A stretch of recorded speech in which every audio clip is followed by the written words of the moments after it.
साधक मित्रों, प्रज्ञावानों में अग्र महाश्रावक आयुष्मान सारिपुत्र की जीवनी पर आज कुछ हम चर्चा करेंगे। साधकों को लहसुन खाने की अनुमति नहीं थी। एक बार सारिपुत्र जी के पेट में असहनीय दर्द होने लगा। भगवान ने तब से लहसुन को दवा के रूप में, औषधि के रूप में सेवन की अनुमति दे दी।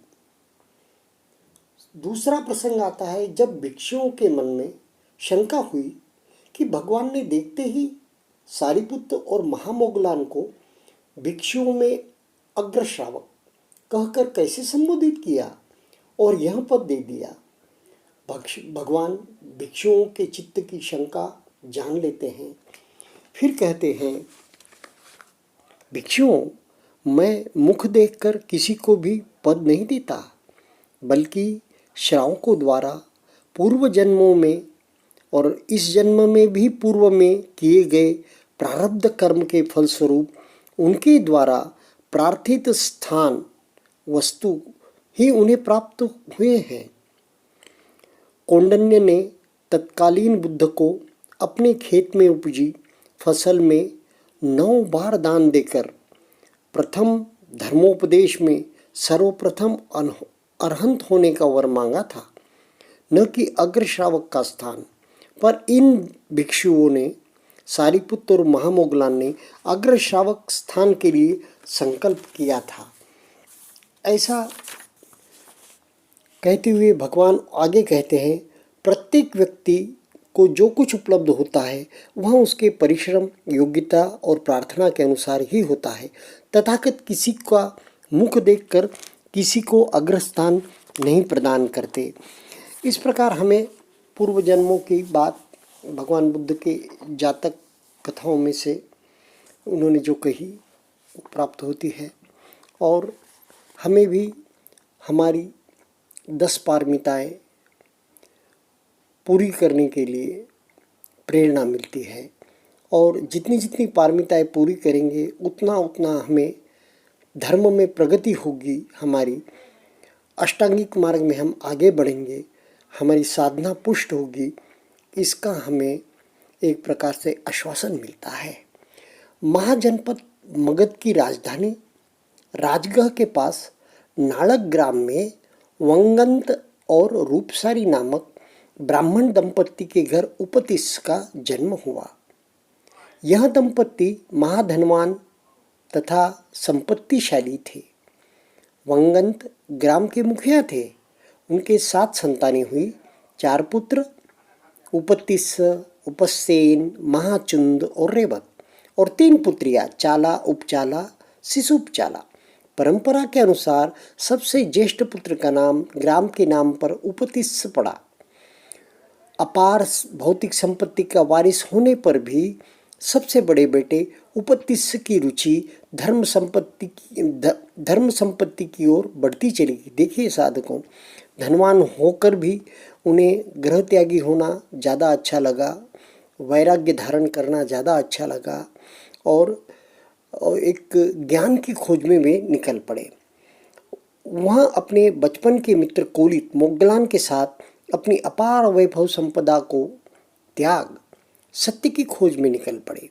उपतिस्स और कोलित के परिवारों को पिछली 7 पीढ़ियों से संबंध चला आ रहा था, इसलिए बाल्यकाल से ही इन दोनों का अति घनिष्ठ संबंध रहा। दोनों ही परिवार खूब धनाढ्य थे। जन्म और मृत्यु के दुखों का भव संसरण चलता ही रहता है। इससे मुक्ति प्राप्त कैसे की जाए, उन्हें इसी की खोज थी। दोनों ने प्रव्रज्या ली। सर्वप्रथम उन्होंने परिव्राजक आचार्य संजय का शिष्यत्व ग्रहण किया, परंतु वे इससे संतुष्ट नहीं हुए। तदनंतर जम्बूद्वीप के अन्य विद्वानों से भी संपर्क किया, परंतु संतोष प्राप्त नहीं हुआ। इसके उपरांत वे एक दूसरे से अलग होकर आचार्यों की तलाश करने लगे और आपस में यह निर्णय किया कि जो कोई कुशल आचार्य प्राप्त करने में पहले सफल होगा वह इसकी जानकारी दूसरे को तुरंत देवे, क्योंकि ऐसे साधना के लिए या सत्य की खोज में जो निकलते हैं ना, उन्हें उसकी जल्दी भी रहती है कि वो जल्दी प्राप्त कर ले। इस यह आयु कहीं बीत ना चाहे सत्य की खोज में। इसलिए फिर उन्होंने क्या किया, समय बचाने के लिए दोनों तरफ गए, दो आचार्य अलग अलग मार्ग से आचार्यों की तलाश के लिए गए। बहुत ही योग्य बात है। एक दिन राजगृह की गलियों में घूमते समय उपतिस्स की भेंट भिक्षु असज्जी से हुई। उपतिस्स आयुष्मान असज्जी के चेहरे की कांति और शांति तथा संयमित चाल ढाल से अत्यंत प्रभावित हुए। उपतिस्स को लगा कि अवश्य ही इस व्यक्ति ने अमृत अवस्था प्राप्त कर ली है। उपतिस्स ने उनसे पूछा, आपके शास्ता कौन हैं? उनकी क्या शिक्षा है? उनका वाद क्या है? इस प्रकार के ही प्रश्न पहले किया करते थे।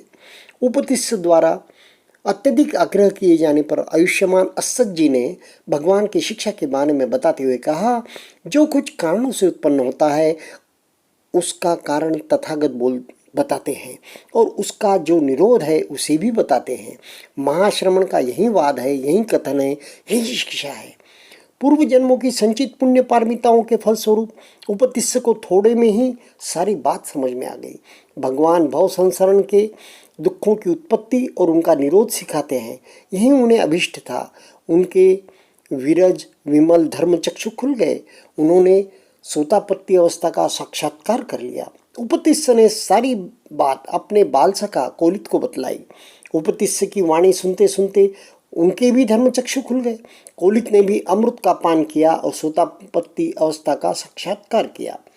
उपतिस्स और कोलित भगवान की शरण में जा पहुंचे। उन्हें देखते ही भगवान बुद्ध ने घोषणा की कि ये दोनों सारिपुत्त और मोगलान मेरे अग्र श्रावक होंगे। समय पाकर दोनों ने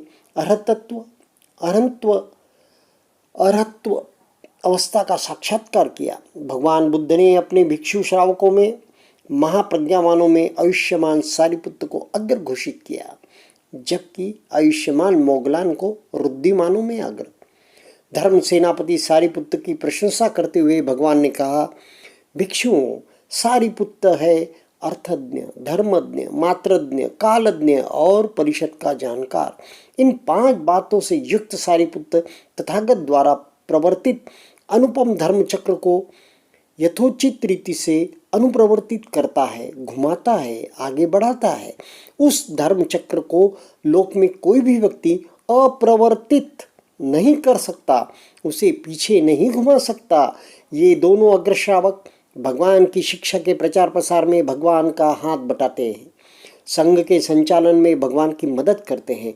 आयुष्मान सारिपुत्त चारों परिषदों, परिषद यानी भिक्षु परिषद, भिक्षुणी, उपासक, उपासिका की धर्म संबंधी शंकाओं का यह समाधान करते हैं। वे लोगों को भगवान बुद्ध सदृशी उपदेश देते। सारिपुत्त 4 आर्य सत्यों को खूब अच्छी तरह समझा पाते थे, जबकि मोगलान रुद्धि बल से साधकों को खूब अच्छी तरह प्रशिक्षित कर पाते थे। आयुष्मान सारिपुत्त के प्रज्ञापूर्ण वृत्तांतों का उल्लेख त्रिपिटक में अनेक स्थानों पर प्राप्त हुआ है। आयुष्मान सारिपुत्त ने आयुष्मान अनिरुद्ध की साधना में विघ्न देखा तो उन्होंने उन्हें सचेत करते हुए कहा, आयुष्मान अनिरुद्ध, आपके भीतर जो अहंकार है, उद्धतपन है, पश्चाताप है, इन तीनों धर्मों को छोड़कर चित्त को निर्वाण की ओर केंद्रित करें। ऐसा करने पर आयुष्मान अनिरुद्ध शीघ्र ही निर्वाण लाभी हुए। आयुष्मान सारिपुत्त ने आयुष्मान आनंद को बतलाया कि जब कोई आर्य श्रावक बुद्ध, धम्म, संघ के गुणों के प्रति अचल श्रद्धा से युक्त होता है तथा अच्छिद्र निर्मल विज्ञों द्वारा प्रशंसा प्राप्त शील वाला होता है, तब इन 4 धर्मों से युक्त आर्य श्रावक सोतापन्न हो जाते हैं। फिर वह धर्म मार्ग में च्युत नहीं हो सकता, उसका संबोधि प्राप्त कर लेना सुनिश्चित हो जाता है। एक अन्य अवसर पर आयुष्मान सारिपुत्त ने आयुष्मान महाकौलिक को 6 स्पर्शायतनों का निरोध और उनके प्रपंच के बारे में जानकारी देते हुए कहा, आयुष्मान, जहाँ तक 6 स्पर्शायतनों की सीमा है वहीं तक प्रपंच की सीमा है, जहाँ तक प्रपंच की सीमा है वहीं तक स्पर्शायतनों की भी सीमा है। 6 स्पर्शायतनों के निशेष निरोध हो जाने से प्रपंचों का निरोध हो जाता है। तब प्रपंचों का निरोध हो जाने से स्पर्शायतनों का शमन हो जाता है। एक अवसर पर आयुष्मान सारिपुत्र ने आयुष्मान महाकश्यप को अनातापी जो अपने क्लेशों को नहीं तपाता, अनुत्तापी जो क्लेशों के उठने पर सावधान नहीं रहता, तथा आतापी अपने क्लेशों को तपाते रहने वाला, और उत्तापी क्लेशों के उत्पन्न होने पर सजग रहने वाला के बारे में जानकारी दी। यह भी बतलाया कि केवल आतापी और उत्तापी ही परम पद निर्वाण का साक्षात्कार कर सकता है। आयुष्मान आनंद की आयुष्मान सारिपुत्र के प्रति बड़ी आत्मीयता थी। यह भगवान ने श्रावकों की परिषद में धर्मोपदेश देते हुए यह प्रत्यब्ध किया, यदि तुम घर से बेघर हो जाओ तो वैसा ही बनना जैसे है सारिपुत्र और मोग्गलान। मेरे भिक्षु श्रावकों में यही दो आदर्श माने जाते हैं। भगवान बुद्ध ने सारिपुत्र और मोग्गलान को अपने आदर्श शिष्य होने की घोषणा की। मित्रों, आयुष्मान सारिपुत्र के परिनिर्वाण का समय समीप आया। इस कार्य हेतु उन्होंने अपने पैतृक गांव को चुना। भगवान से विदाई लेकर अपने 500 भिक्षु साथियों के साथ वे अपने घर पहुंचे। माँ मिलने आई, तब उसने देखा कि वहाँ बहुत से प्रकाशमान अदृश्य प्राणी विद्यमान थे। माँ ने पूछा। आयुष्मान सारिपुत्र ने उनको अवगत कराया। ये चारों दिशाओं के द्वारपाल महाराजा थे, देवराज शक्र थे, ब्रह्मलोक के ब्रह्मा थे।